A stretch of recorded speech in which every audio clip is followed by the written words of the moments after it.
Розаға айтма, кузатате неғып жүрмей кеттің деп бұл қыз маған айтады. Осымен айтам, аяғым ауырып өстіп неғылдым, істетпеген нәрсем жоқ. Біресе қыздырып қойдың құйрық майын жағам, қара бұрыш салып, біресе андай базардан неше түрлі дәрілерді әкеліп жабыстырам, табаныма да жабыстырам, қылтаныма да.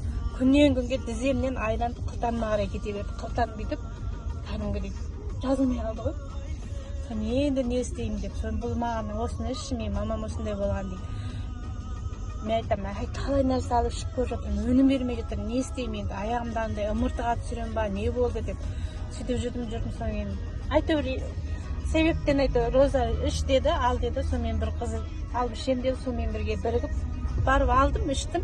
3 күн, бірақ мен ішкеннен кейін 3 күн қатты аяғым ауырып, Роза не болып жатсың? Ойбай, түнді мен ұйықтай алмай жүрдім, даже жұмысқа да шыға алмай қалдым. Сөйтіп жатырмын деп сөйтіп едім. Тура мен мамандық сияқты болып жатырмын ғой, сізге керек не болып жатыр екен. Іште кетпейді деп сөйтті, іше беріңіз деді.